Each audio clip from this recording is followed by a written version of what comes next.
This is the White Coat Investor Podcast, Milestones to Millionaire, celebrating stories of success along the journey to financial freedom.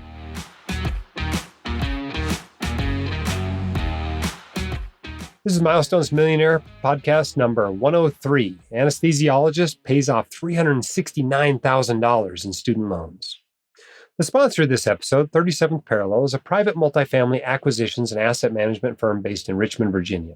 Since 2008, they have completed close to $1 billion in multifamily transactions with a 100% profitable track record for their clients. They provide a vertically integrated investment platform, fund and single asset investments, for high net worth, family office, and institutional investors seeking tax-advantaged income and equity growth. They specialize in Class A-B apartment communities in demographically strong markets in Texas, Georgia, Florida, and the Carolinas. Learn more about 37th Parallel and the special investment discounts available only to white coat investors at whitecoatinvestor.com/37parallel. Hey, if you'd like to come on this podcast, you can apply whitecoatinvestor.com/milestones. Whatever milestone you've accomplished, we'll celebrate it with you, and we'll encourage others to do the same by using your story for inspiration. By the way, if you need more inspiration, there is a White Coat Investor store.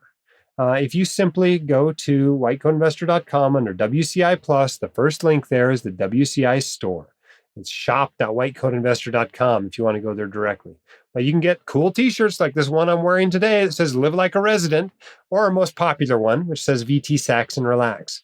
It's also a great place to pick up books. And the way the pricing works out, we actually make more from each book if you buy it there, yet it costs you less. So it's a really great deal for all of us when you buy stuff from the White Coat Investor store. So be sure to check that out. Today we have a great interview with somebody who has paid off student loans during, that classic 2 to 5 year live like a resident period. Let's get Evan on the line and talk to him about it. Our guest today on the Milestones to Millionaire podcast is Evan. Welcome to the podcast. Thank you very much. Happy to be here. You have made a great accomplishment that we're going to celebrate with you. But before we tell them what it is, why don't you tell us what you do for a living and how far you are out of training? Yeah, so I'm a anesthesiologist. I'm a general anesthesiologist without a fellowship, and I trained in Portland, Oregon at OHSU, and I now moved back home or closer to home. I was from Seattle originally, but now I'm in Tacoma, Washington, and I've been out of residency for about 4 years. Awesome. And tell us what you have accomplished. Yeah, so in short, I paid off $369,000 worth of medical school debt in 4 years. With the original plan of doing it in 5, but I ended up doing it in 4. So awesome. Congratulations. Thank you. There are people out there listening going, how am I ever going to pay off my $300,000, $400,000, $500,000 in student loans? And you've done it. That's now in the rearview mirror. So congratulations to you on that. Thank you. Thank you. So you did it in 4 years instead of the original plan. What accelerated? Did you make more money? Did you get more focused? How come it ended up being a 4-year instead of a 5-year process? Yeah, I got a financial planner through during residency, and he told me that when you stick to this goal, which I had no problem doing, I felt very strong about paying my student loans off within 5 years. He said that towards the end, in the last period of time, you're going to start noticing that it starts disappearing a lot faster. Unlike I'm sure a lot of people don't have this fortune, but in the this last time, at the beginning of this last year, I had fortunately paid off or sold my house in the middle of all this pandemic situation and got a hold of unexpected equity and was able to pay off that last portion.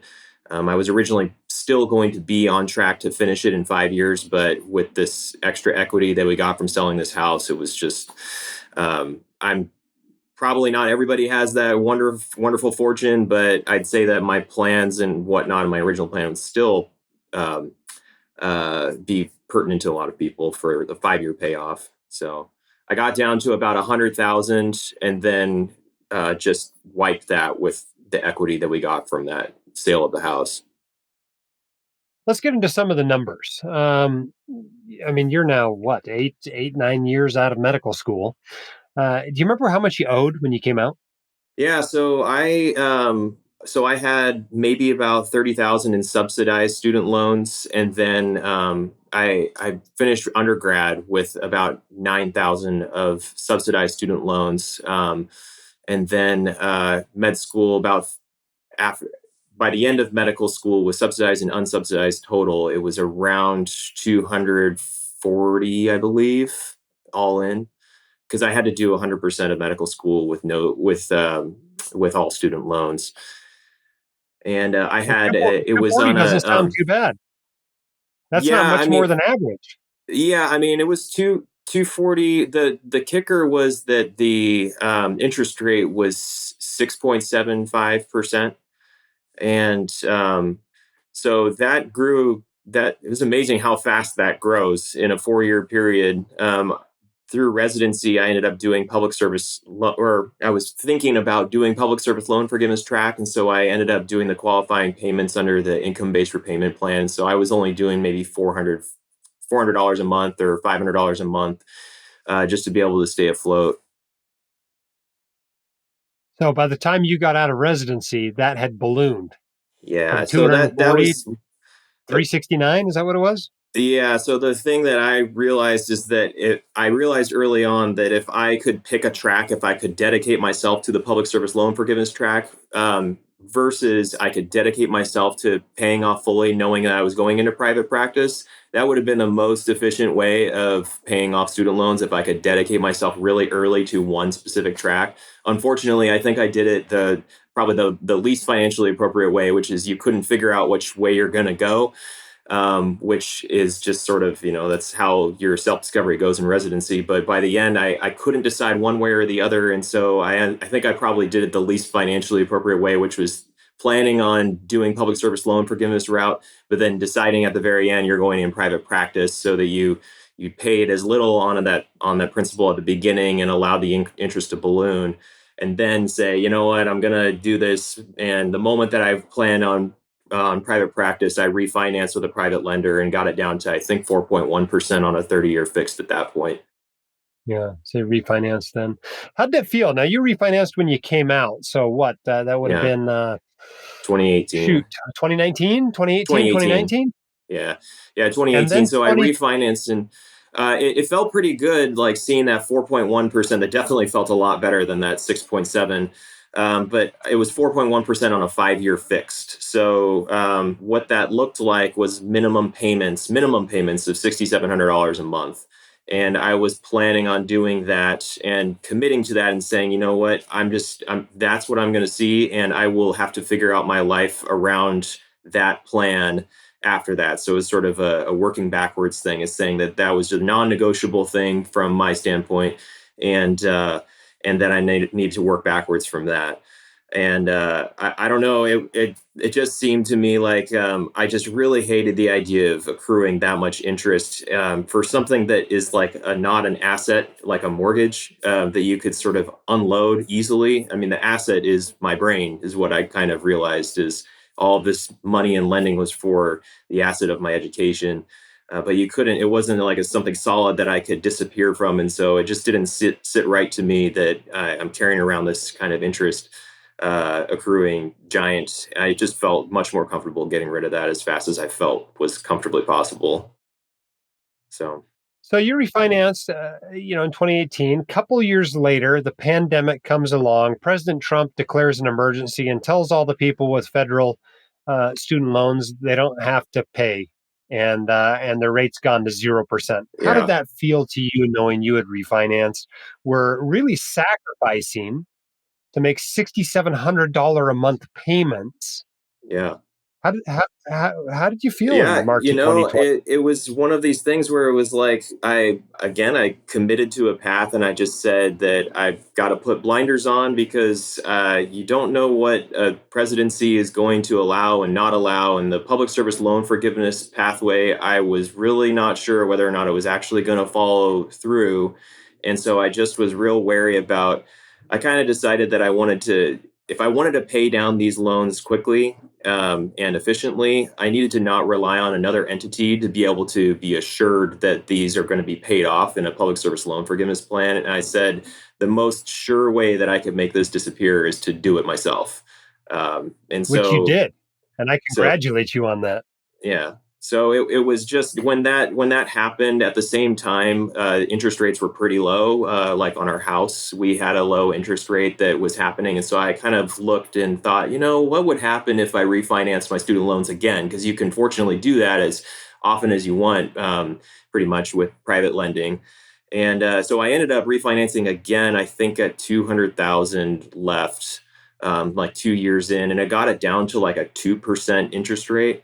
And at that point, I had it on a variable. And I just said, it's so close to, and then I continued to pay with the $6,700 a month payments, despite that, even though I was allowed to pay at $4,000 a month or something or less.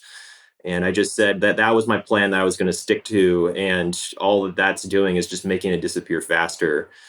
Um, so it was just sticking to a plan really was what it was. Awesome. Now you said our. Is there a spouse and kids involved in this picture? Yeah, so if I was completely single and had no other obligations, those loans probably would have gone away a lot faster, just because I was so headstrong about this idea. But I'm married. My wife is an internist, internal medicine physician. We met in residency, and we have two children now, 3 and 6 years old. So she did not have any student loans. She also so other reasons that really helped me out. She did not have student loans, and she had a financial gift from her parents to help support purchasing a house. And so we had to make some balances between what our goals were. Is that her goal, I think, was that she really wanted to be a mom and have an adult life as well. And so she was halftime is what her plan was from the get-go, is just only halftime, so that she could be a mom halftime and be still have a like an adult, use her skills that she's developed and invested in so much. My plan was to be full time and to get rid of these student loans as fast as I could. And so I think that I probably, with the type of uh, just fiery focus that I had on getting rid of the student loans, I probably could have gotten rid of them in maybe 2 years. But we balanced this need to have our family, to buy a house as as her parents helped with, and then also to balance that with my student loans. So Yeah, and I bet that house is, obviously did pretty well. You mentioned you got quite a bit of equity out of it that helped as well. So, yeah, so that was very helpful. So yeah, what do you think your household income averaged over those 4 years that you were paying off these loans? yeah, so I had a 2 year partnership track to eventually become partner. And I'd say the first year, combined income, we were around, maybe 450 at the start combined income. And that's before taxes and everything. And then by the end, now our combined income is probably around 750 now. A pretty Um, good income yeah, to yeah. dig out of this hole with. So, did it ever feel like you were making a big sacrifice to make that $7,600 a month payment, or was it relatively easy for you? Would you say? Yeah, so when we first came out of residency, we could not save for a down payment for a home, make those $6,800 a month payments, and put all of the money away into all the retirement tax advantage types of funds out there. And it was hard for me because I was just so laser focused on, like, we need to maximize all of our tax advantageable accounts and get these student loans gotten rid of. And so, but we talked about as a family, and the things that really mattered the most to us were saving for a down payment, and then for me, really getting rid of those student loans. I think my wife probably wouldn't have cared quite as much if I had gone like a less of a aggressive plan.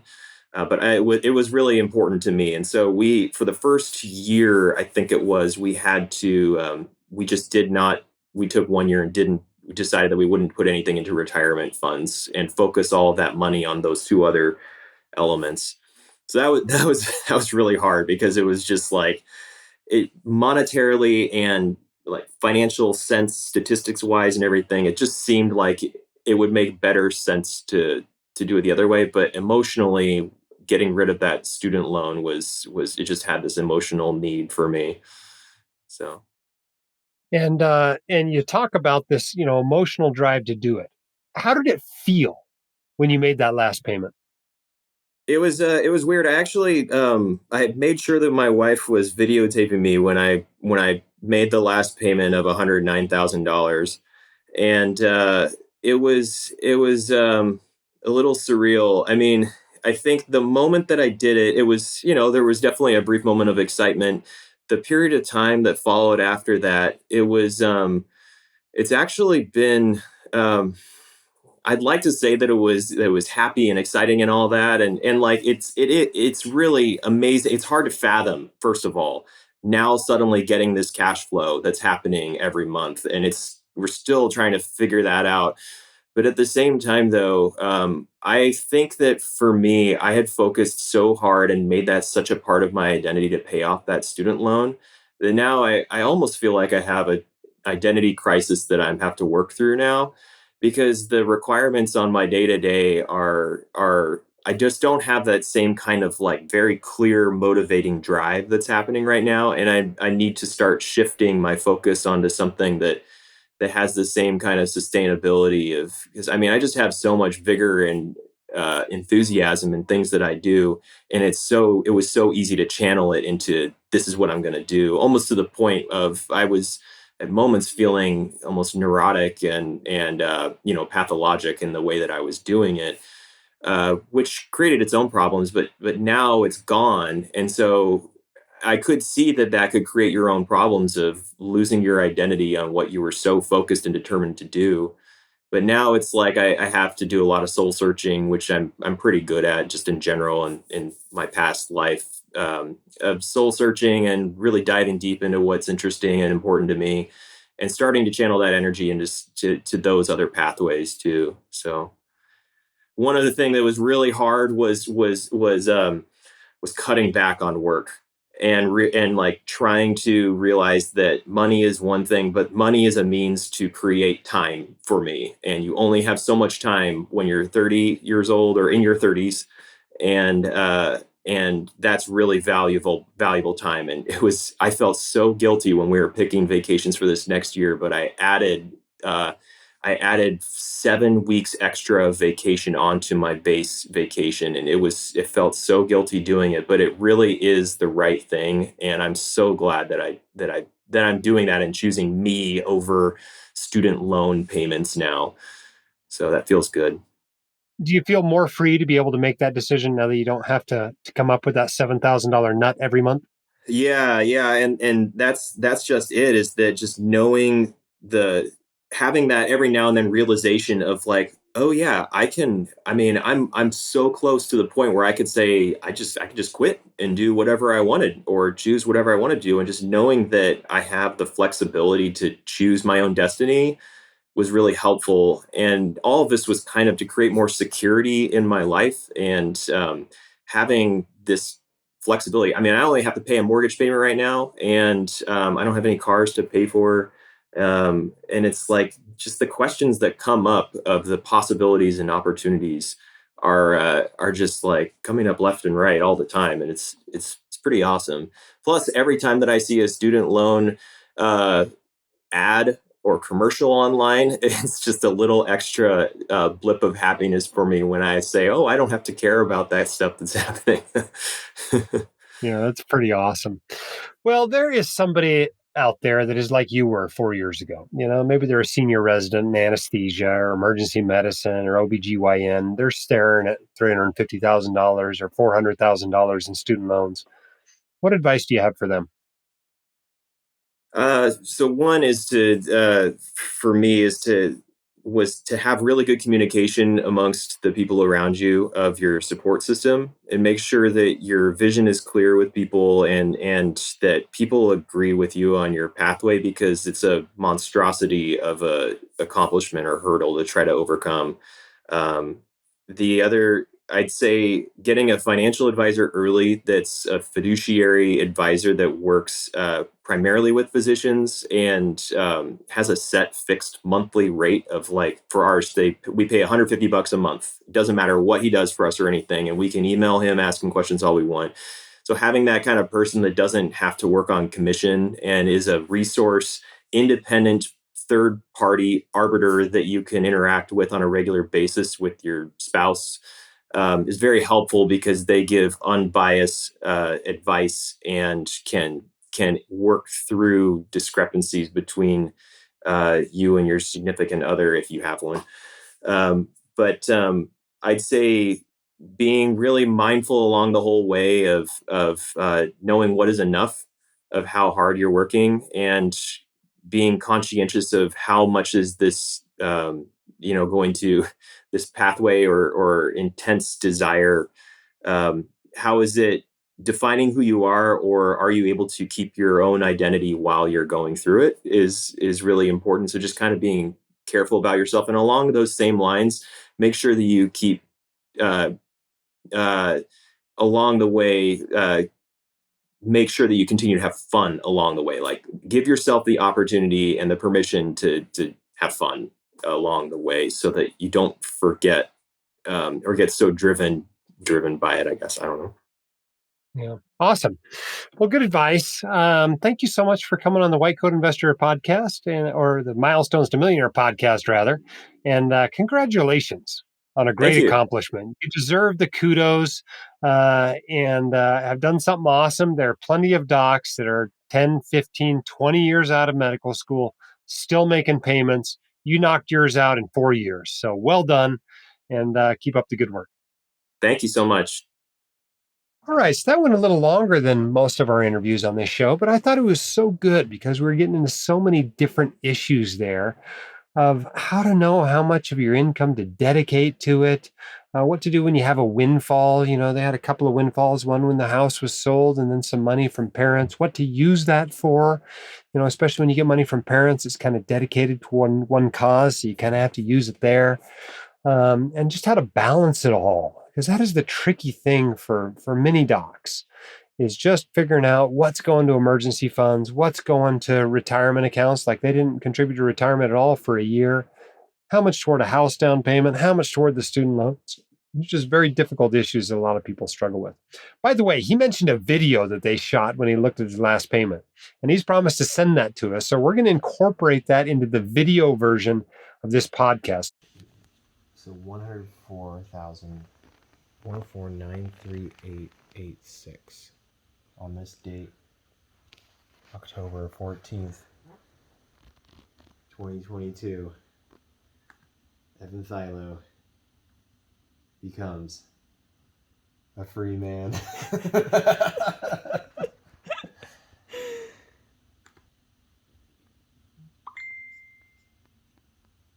Payment confirmed. Oh my God! You did it! Oh, freedom! Oh, honey. Oh my God. Oh. Yay. Mwah. Oh, thanks. All right. The sponsor of this episode, 37th Parallel, is a private multifamily acquisitions and asset management firm based in Richmond, Virginia. Since 2008, they've completed close to $1 billion in multifamily transactions with a 100% profitable track record for their clients. They provide a vertically integrated investment platform, fund and single asset investments for high net worth, family office, and institutional investors seeking tax-advantaged income and equity growth. They specialize in Class A, B apartment communities in demographically strong markets in Texas, Georgia, Florida, and the Carolinas. Learn more about 37th Parallel and the special investment discounts available only to white coat investors at whitecoatinvestor.com/37parallel. We'll see you next time on the Milestones to Millionaire podcast. Keep your head up, shoulders back. You've got this, and we can help. The hosts of the White Coat Investor podcast are not licensed accountants, attorneys, or financial advisors. This podcast is free entertainment and information only. It should not be considered professional or personalized financial advice. You should consult the appropriate professional for specific advice relating to your situation.